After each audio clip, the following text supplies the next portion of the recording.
Hello Qutub. জি sir, জি। তুমি কোথায় আছো? তোমাকে একটা প্রজেক্টের কথা বলছিলাম না? জি স্যার, আমার প্রজেক্টের কথা স্যার মনে আছে স্যার। আচ্ছা আচ্ছা, আসো তাড়াতাড়ি আসো। আমি অনেকক্ষণ ধরে দাঁড়ায় আছি এখানে, তুমি তাড়াতাড়ি আসো। হ্যাঁ স্যার, আসতেছি স্যার।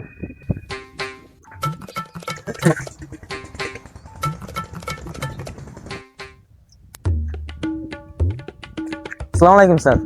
ওয়ালাইকুম আসসালাম ওয়া রাহমাতুল্লাহ। এত দেরি করলে যে?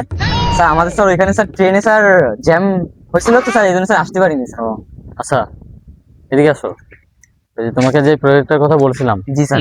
এই প্রজেক্টের ভিতরে এই পুকুরটা আছে। জি আর স্যার। এদিক থেকে এই যে তুমি এই যে রাস্তা দেখছো না, জি স্যার। এই রাস্তা থেকে এই যে ওই যে মেঘনি গাছটা দেখা যাচ্ছে, জি স্যার। জি স্যার। সবের ভিতরে আছে। এখন শোনো, ওই তোমার সাথে একটা বিষয় কথা স্যার বলা আমার স্যার দরকার। একটা পরিচিত স্যার জায়গা আছে স্যার, ওইখানে স্যার গেলে স্যার ভালো হতো স্যার, কথাটা বলতে। আচ্ছা চলো তাহলে।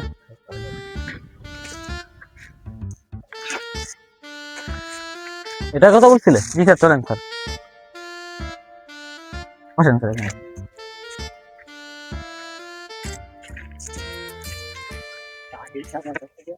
জি স্যার, এবার বলেন স্যার কি বলতে চান। শোনো, আগামী মাসে আমাদের একটা বাজেট পাস হয়েছে, 2,300 কোটি টাকার। জি স্যার। ঠিক আছে, তো আমাদের তো প্রশিক্ষণে যেতে হবে। হ্যাঁ স্যার, কিন্তু এবার কিসের প্রশিক্ষণ স্যার? গত বছর তো স্যার আমরা টিভি চালানোর প্রশিক্ষণের জন্য স্যার উগান্ডায় গেছিলাম স্যার। এবার আমরা অ্যান্টার্কটিকায় যাব। এবারের বিষয় হচ্ছে তোমার কিভাবে সাইকেল চালানো শিখতে হয়। ঠিক আছে, বাংলাদেশের মানুষ তো এই বিষয়টা জানে না। বিশেষজ্ঞ হিসেবে আমাদের মনে করো যে এটা শিখতে যেতে হবে অ্যান্টার্কটিকাতে। তো 2,300 কোটি টাকা তো এই মহান কাজের জন্য কিছুই না। ঠিক আছে জি স্যার, বুঝলাম। স্যার একটু বসবেন। আমরা শুনতে পাচ্ছি 2,300 কোটি টাকা খরচ করে 3 জন লোক পাঠাচ্ছেন অ্যান্টার্কটিকায় জি। সাইকেল চালানো শিখতে। এই সামান্য কাজে এত টাকা খরচ কেন? এটা আপনার কাছে সামান্য মনে হলো? এটা যে কত বড় একটা বৈজ্ঞানিক পদ্ধতি, এটা কি আপনি জানেন? এটা শিখতে হলে আপনার আন্তর্জাতিক মানের প্রশিক্ষণ অবশ্যই দরকার। তার কারণ হচ্ছে এটা হচ্ছে আপনার বেল বাজাতে হবে, তারপর প্যাডেল মারতে হবে, তারপর হচ্ছে আপনার কিভাবে হ্যান্ডেল ঘোরাইতে হবে, এগুলো সব কিছু তো শেখা লাগবে, তা নাহলে কিভাবে সম্ভব? স্যার কিন্তু এদেশের ইন্টারনেট, সোশ্যাল মিডিয়া, ইউটিউবে ভিডিও দেখলেই তো হয়। 2,300 কোটি টাকা সাইকেল প্রশিক্ষণ তো দূরের কথা, আজ তো একটা মোটরসাইকেল শোরুম দেওয়া যাবে, কোম্পানি দেওয়া যাবে, তাহলে কেন? আহা ভাই, ভিডিও দেখলে কি আর বাইরের দেশের হাওয়া পাওয়া যায়? মানে আমি বলতে চাচ্ছি যে এই প্র্যাকটিক্যাল জ্ঞান ছাড়া তো দেশ চলবে না।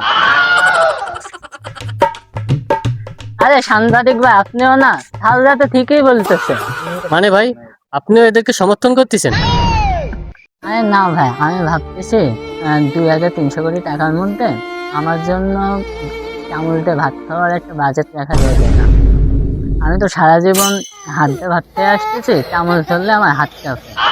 তাহলে স্যার এবার কি বলতে চাচ্ছেন ওনার ভাষ্য হিসেবে? আচ্ছা, দেখছি বিষয়টা।